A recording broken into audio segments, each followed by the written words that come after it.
मालेगाव तालुक्यातील एका प्रकरणाने संपूर्ण महाराष्ट्र हादरला आहे। घटनेविषयी आतापर्यंत पसरत असलेल्या माहितीपेक्षा पूर्णपणे वेगळं सत्य आता समोर आलं आहे। या प्रकरणाची कालपर्यंत फक्त अर्धवट माहिती मिळत होती, पण मुलीच्या आईनं दिलेल्या खुलाशांनंतर परिस्थितीचं खरं रूप समोर आलं आहे।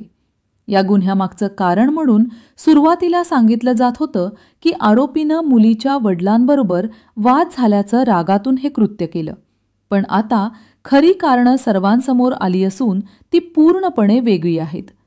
आरोपी आणि पीडित कुटुंबाचे संबंध काय होते, आरोपीचं वर्तन गुन्ह्यापूर्वी आणि गुन्ह्यानंतर कसं होतं, हा सर्व प्रश्न आता लोकांना त्रास देत आहेत। 16 नोव्हेंबर रविवार, डोंगरा गाव शांत होतं।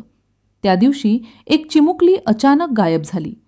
आईनं सुरुवातीला सहज विचारलं, पण मुलगी कुठेच सापडत नसल्याचं लक्षात आल्यानंतर शोध मोहीम सुरू झाली। लोक एकत्र आले, पण मुलीचा पत्ता लागत नव्हता। शेवटी पोलिसांना बोलावण्यात आलं आणि तपास सुरू झाला। सीसीटीव्ही फुटेज मिळाल्यानंतर परिस्थिती संपूर्ण बदललं। फुटेजमध्ये एका तरुणानं मुलीला घेऊन जाताना दिसलं।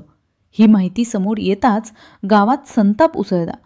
पण या प्रकरणात धक्कादायक गोष्ट म्हणजे हा आरोपी कोणताही बाहेरचा नव्हता, तो त्या मुलीच्या शेजारी राहत होता। 24 वर्षांचा विजय खैरनार म्हणजेच आरोपी अनाथ होता। त्याचे आईवडील नसल्यामुळे गावातील काही लोक त्याची मदत करायचे। पीडित मुलीचे कुटुंबही त्याला अनेक वेळा अन्न देत असतं, घरात येऊ देत होतं। तो घरच्यासारखाच वावरत होता। गुन्हा केल्यानंतर त्यानं पळून जाण्याऐवजी धक्कादायक प्रकार केला। जेव्हा मुलीची आई शोध घेण्यासाठी त्याच्या घरी गेली तेव्हा त्यानं म्हणलं, मी तिला चॉकलेट दिलं, मग ती दुसरीकडे गेली। याच्यावर तो थांबला नाही। तो बाहेर येऊन शोधात सहभागी झाला आणि जणू काही त्याला काहीच माहिती नाही अशा अभिनयात तो लोकांमध्ये मिसळला। यानंतर पोलिसांनी त्याला ताब्यात घेतलं। न्यायालयात हजर केल्यानंतर त्याची पोलीस कोठडी 27 नोव्हेंबरपर्यंत वाढवण्यात आली। मुलीच्या आईनं मुलाखतीत सांगितलेल्या बाबींमुळे प्रकरणाची दिशा पूर्णपणे बदलली। लोकांनी ज्याच्यावर दया केली, घरात प्रवेश दिला, मुकेला असताना जेवू घातलं, त्यानंच घरातील निरागस जीवाचं सर्वात भयंकर रूपानं आयुष्य संपवलं। घटनेनंतर आरोपी गावातच फिरत होता।